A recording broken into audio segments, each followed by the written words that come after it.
Y'all, it's March, and so it's time to think about leprechauns and St. Patrick's Day, of course. So I have taken off my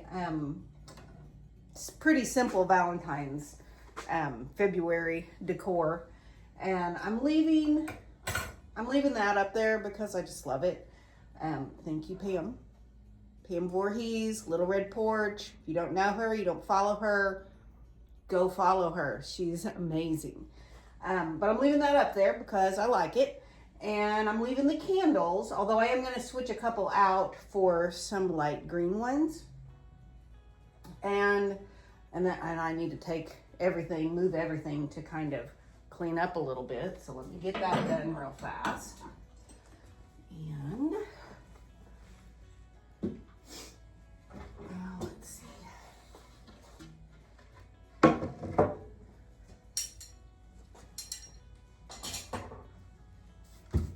The spray that I use, ooh, you can tell I haven't dusted here for a little bit, is a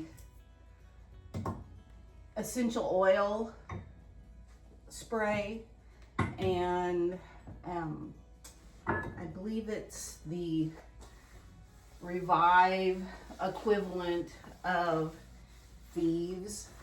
It's called Immunity Boost. I am not sponsored, but I do like it very well. You will not hear me say, I'm not sponsored by anybody, so you don't have to worry about me being influenced by being sponsored. Well, it's not yet, maybe someday, but I like it, and I do think that it has helped us.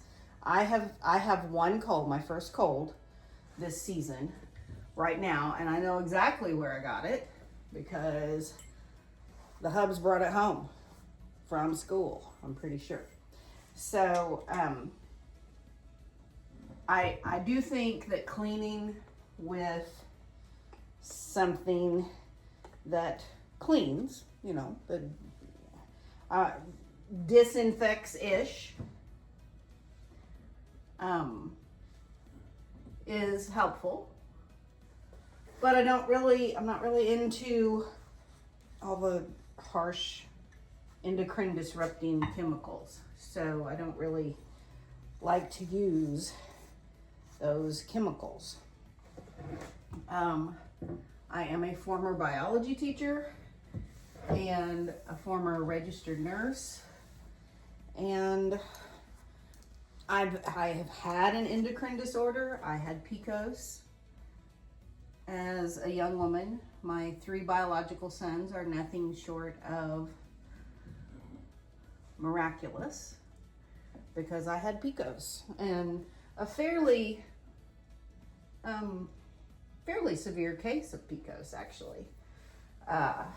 Had several of the things that go with PCOS, and so but we managed to have 3 biological sons, and my 2 adopted sons are nothing short of miraculous either, but they weren't my miracle of conception, they were someone else's.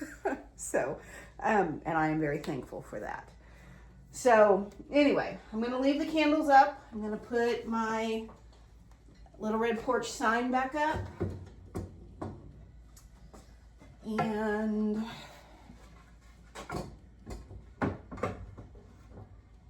it is on this easel.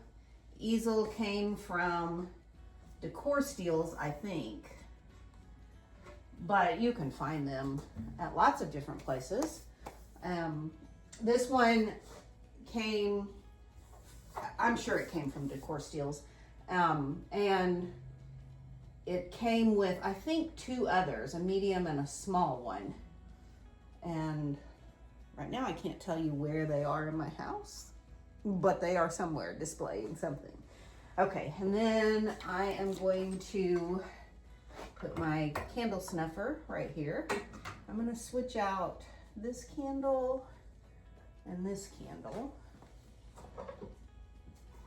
And these are actually the only 2 green candles that I had, and I liked them because they're light green. I do not, however, want to put them up there without burning them a little bit.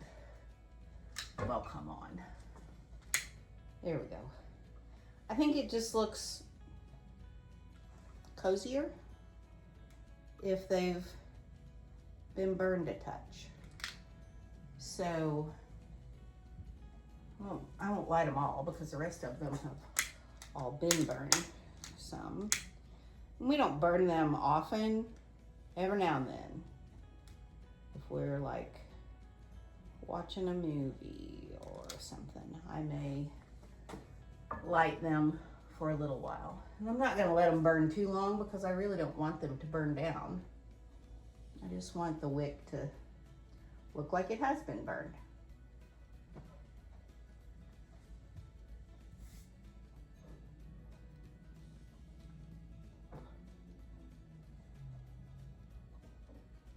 And those fit nicely into those candlesticks. But am I the only one? See this candlestick right here? It does not want to hold a normal size taper upright nicely. It's kind of a pain that way. If you got a secret for doing that, let me know, because I struggle with that. I've used Play-Doh, I've used, I don't know, it's this museum stick stuff that's like a clear jelly kind of stuff.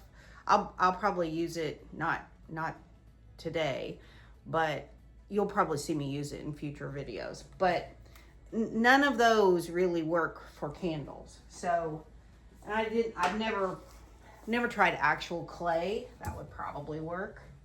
So just like with the Valentine's, I'm gonna use some books.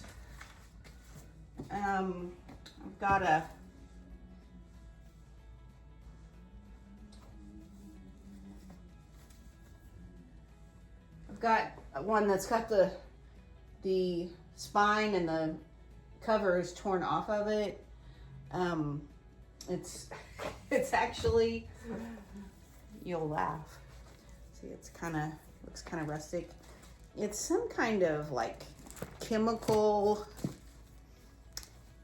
handbook of chemistry and physics. And it is from, I don't see a copyright date, the 40th edition. It's not super old, but it's not relevant anymore either. 1959. So yeah, I found that in a closet in my room at school when I was still teaching, and I was like, okay, I don't need a book from 1959 to teach science. We need something a little more current than that. So I tore the covers off and the spine and use it in decor. Okay, so that, and then I went thrifting at my little local place and found, it's called Out of the Attic. It's on the square in my little town. And I found this anthropology picture that I'm using as a vase. I'm keeping the tulips in it because I like them and they're springy. I don't know if that's too tall or not. And then I've got this little garland here. I do not know where I found it, but I'd say chances are good that it was either Home Goods, TJ Maxx, Marshalls, Hobby Lobby, one of those places. It's got little dangling shamrocks. And I've got little command hooks back here that I hook it to. You can see them if you look close enough, but for the most part, I don't care. Sometimes I hide this one a little more, but I really can't with the way those books are. Occasionally I put something over there to kind of hide that one, because this one kind of gets hidden by this big thing here. Let's put that like that. I think it looks springy, and St. Patrick's Day-ish and March-ish. So yeah, I'm pretty happy with that. I think that's a good one. Try it. Try your hand. I've got green books, green candles, a vessel that has a little bit of green in it, and the garland. And you know, I would like this without the garland. I like seasonal decor, so I like the garland with the shamrocks. And I do have a family history of Irish heritage, although we did not really know that until not that long ago. But I mean, I just like it, and you'll see. And I will share another video soon about some Irish stuff coming up in my house, and you'll understand part of why I love St. Patrick's Day. So try your hand at it. I think even without the garland, if you didn't have the garland, you just picked up a couple of green candles, and they could be a dark green too. I looked for dark green ones to mix in, and I couldn't find them any. I don't have any dark green candles, so but yeah, I think that looks very springy, early spring, and I'm happy with it. So try your hand at it.